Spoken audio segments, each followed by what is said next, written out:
Continuamos hoje a nossa série de entrevistas com os candidatos à Prefeitura de Salvador. Os nossos entrevistados estão entre os 4 primeiros colocados na última pesquisa Ibope ou Datafolha, publicada até às 11h59 da noite de sexta-feira, anterior ao início das entrevistas. Em caso de empate, contabilizamos o número de deputados federais eleitos em 2018 pelos partidos da coligação. Se o empate persistir, consideramos a soma dos votos dos deputados federais e dos partidos da coligação na mesma eleição. A ordem das entrevistas segue o mesmo critério.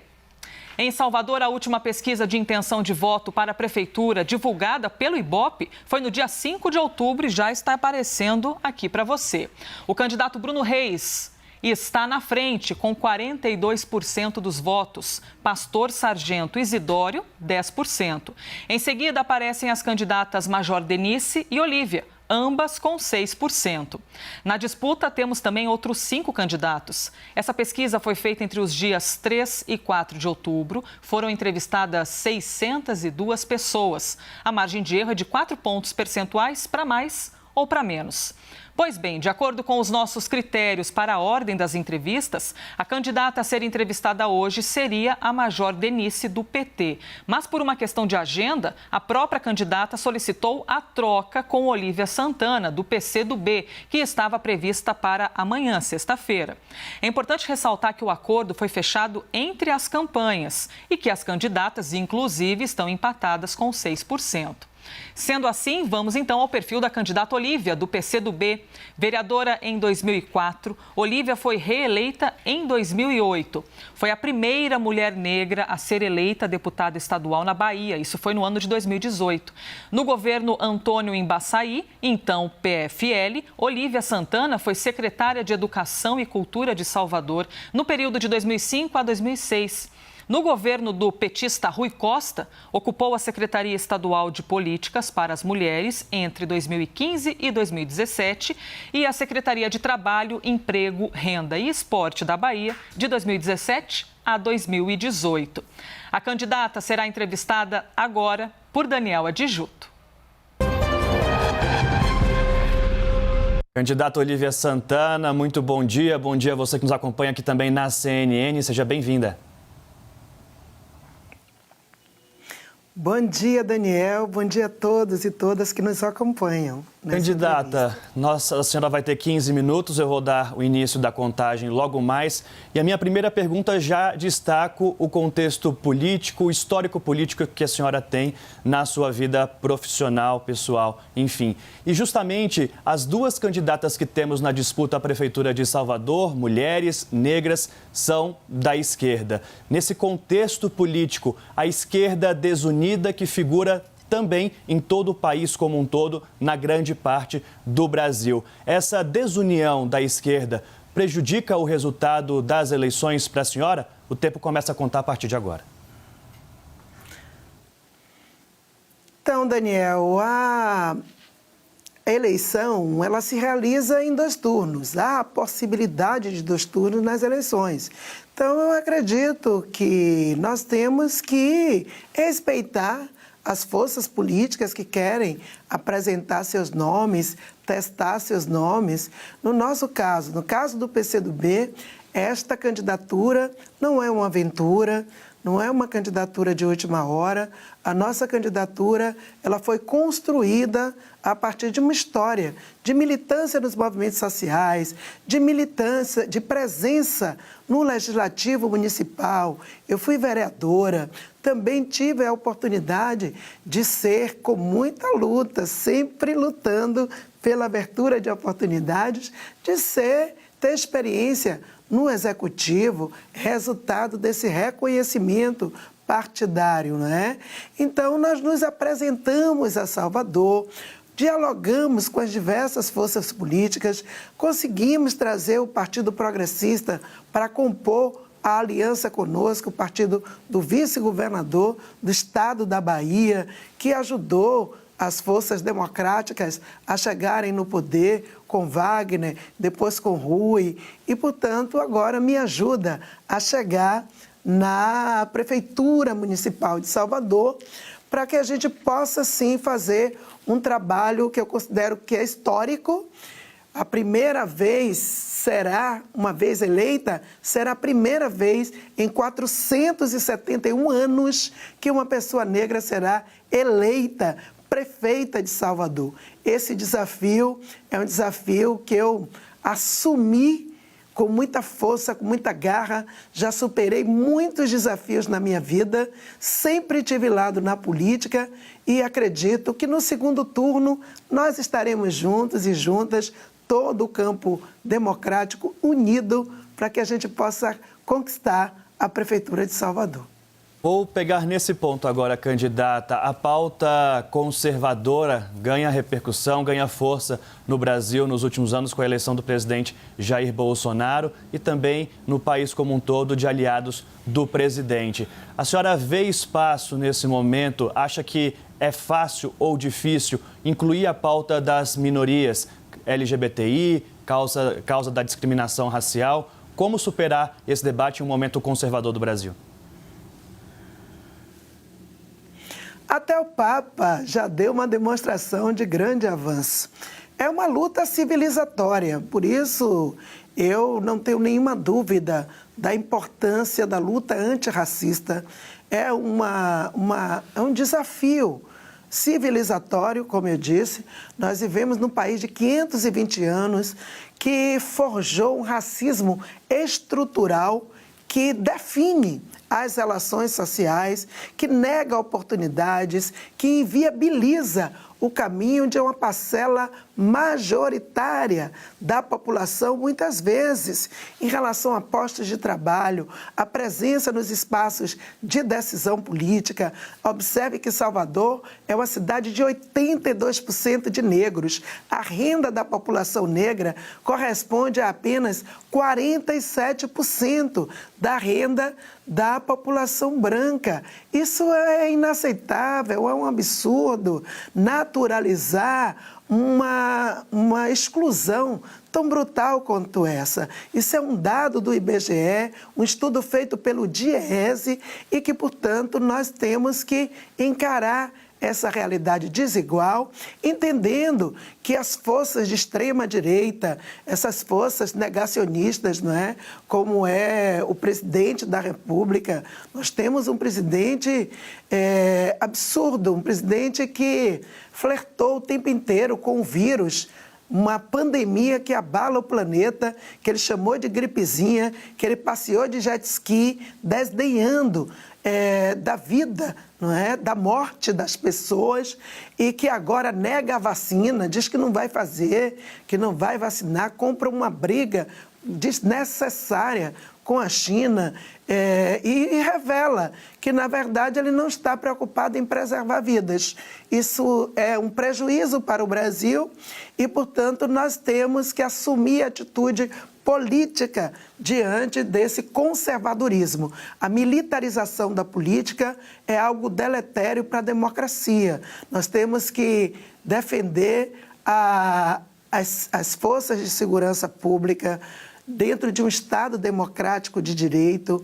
Nós temos que garantir o fortalecimento da democracia, do reconhecimento da diversidade, o reconhecimento da ciência, portanto, contra essa visão obscurantista que puxa o Brasil para um estágio medieval. E nós estamos fazendo a luta nas cidades, nessas eleições municipais, para garantir cidades democráticas, criativas, mais justas e mais humanas. É isso que me encanta em ser candidata a prefeita da cidade de Salvador e mostrar para as meninas, para as adolescentes de maioria negra dessa cidade e da diversidade, não é? De todos os segmentos, lutar contra a LGBTQI-fobia e tudo mais. Me encanta apresentar uma proposta nova para a minha cidade. Tenho várias perguntas para a senhora aqui ainda. Uma delas é sobre a vacinação obrigatória. Qual a sua opinião? Eu sou a favor. Eu sou a favor porque a vacinação não é uma questão somente individual, é uma questão coletiva. É necessário imunizar a população, É necessário preservar a vida das pessoas, apostar neste pensamento negacionista, obscurantista. É uma coisa que, como eu disse, não é? É algo medieval. Nós precisamos entrar no século XXI. Nós precisamos olhar para frente, olhar para o futuro, ter o compromisso com a vida, com a justiça social, com a ciência, com o direito à saúde. Por isso eu defendo o SUS, defendo a vacina, sim, e uma vez prefeita vou lutar para que Salvador seja a cidade entre as primeiras a garantir a imunização da sua população. Trabalhadores informais de Salvador recebem hoje um auxílio emergencial de cerca de R$ 270. A senhora pretende prorrogar esse auxílio caso eleita? E se sim, há espaço fiscal para isso? Com certeza, nós vamos tomar as medidas necessárias, preservar o auxílio, sim, para as pessoas que estão com fome, que estão passando necessidade, e vamos tomar medidas estruturantes. Nós vamos estabelecer em Salvador um plano emergencial de retomada da economia, de enfrentamento a essa pandemia, e nós vamos garantir uma política de microcrédito. Vamos criar o Crédito Salvador, para injetar recursos nos micro e pequenos empreendimentos locais, estabelecer uma política de cooperativismo, de economia solidária, de ativação dos arranjos produtivos locais, porque entendo que a geração de emprego e renda é resultado de uma política macroeconômica, portanto, uma política nacional. O Guedes tem que mudar urgentemente o curso da política econômica em nosso país. Nós temos que ter investimentos para que a roda da economia gire, mas nós temos, enquanto prefeita, o compromisso de apresentar saídas locais que colaborem com um ambiente de negócios que seja oxigenado, não é? Nós vamos adotar o programa Favela Importa, que é um programa de requalificação de ambientes precários, que isso vai não só oferecer dignidade à habitação, não é, uma política habitacional decente para a nossa cidade, mas, ao mesmo tempo, injetar recursos na indústria da construção civil para oxigenar a geração de emprego e de renda em nossa cidade. O governo federal estuda a substituição do programa Bolsa Família por um outro programa, possivelmente batizado de Renda Cidadã, com a união de outros programas sociais. O que a senhora acha dessa possível substituição do Bolsa Família por esse novo programa? O Bolsa Família é um programa que resgatou o direito básico a enfrentar a fome, a miséria, a pobreza extrema no nosso país. Então, eu tenho muito respeito por esse programa, até porque eu venho de uma família de 8 filhos, minha mãe criou a gente sozinha. 5 dos meus irmãos se foram na miséria, na pobreza. Então, eu sei o valor que um programa como esse tem, um impacto na vida das pessoas. E penso que esse governo precisa respeitar, ter responsabilidade com os programas sociais que herdados da época do presidente Lula, da presidenta Dilma, entendendo, inclusive, o absurdo que foi a violência de acabar com a faixa 1 do programa Minha Casa Minha Vida. E, portanto, eu faço aqui o apelo para que o presidente da República não estabeleça retrocessos no Bolsa Família.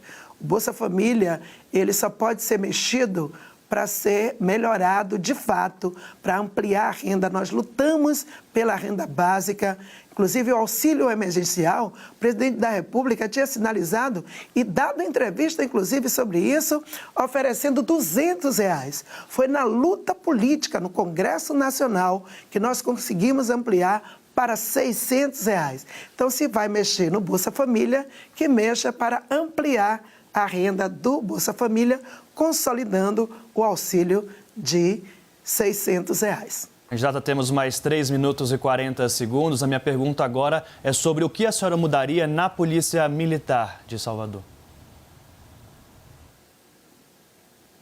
Eu penso que nós temos que garantir ter uma política de segurança pública garantidora de direitos humanos.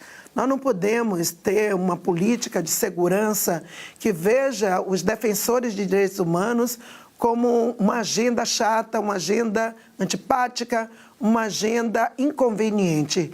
Nós temos que substituir a prática de violência estatal a partir do aparelho de segurança pública por uma prática de inteligência, de preservação dos direitos humanos, de mediação de conflitos e de garantia, portanto, do exercício da segurança pública com a afirmação de direitos humanos. A polícia brasileira, não apenas a da Bahia, mas também na Bahia, infelizmente nós temos casos difíceis, terríveis, mas nós temos que mudar a política, essa política de segurança pública militarizada no Brasil como um todo. Nós temos, se nos Estados Unidos, 259 pessoas foram mortas por forças policiais em 2019, o mapa da violência no Brasil indica que aqui foram 4.353 pessoas mortas por forças policiais. Então, nós precisamos redefinir esse modelo, porque, principalmente, a população negra, a juventude negra, não pode continuar sendo tratada como um inimigo a ser derrotado, muitas vezes destruído. Nós precisamos garantir que a polícia, que é uma instituição que eu respeito, ela tenha, de fato, a sua prática de segurança focada na afirmação e no respeito aos direitos humanos. É nisso que eu acredito, é por isso que eu luto, que eu busco fazer o diálogo. Implantei a Ronda Maria da Penha em 2015, no dia 8 de março, como um braço importante do aparato de segurança pública, no diálogo com a Secretaria de Segurança Pública, exatamente para ser um braço acolhedor, protetor das mulheres em situação de violência, e acredito que nós podemos fazer, sim, políticas públicas diferentes na direção de uma polícia cidadã. 57 segundos, candidata. A senhora teme uma segunda onda da Covid-19 em Salvador? Com certeza, em Salvador, em todo o Brasil. Por isso eu peço às pessoas que se cuidem, se protejam e pensem na proteção como um elemento coletivo, como uma responsabilidade coletiva. Neste momento está em declínio a pandemia, mas ele vem sempre em ondas. Então nós temos que nos preparar para reduzir os danos. E peço, portanto, me despeço aqui de vocês com um abraço e um pedido de voto no 65. Vote numa filha do povo, Olívia 65, para fazer de Salvador uma cidade para toda a sua gente. 5 segundos, a senhora ainda tem. Então, Tempo esgotado, experiência, candidata. amor Acabou. e raça para vencer desafios. Candidata, agradeço a conversa aqui na CNN slogan. Brasil. Seja sempre bem-vinda. Obrigado. A série de entrevistas com candidatos à Prefeitura de Salvador continua amanhã.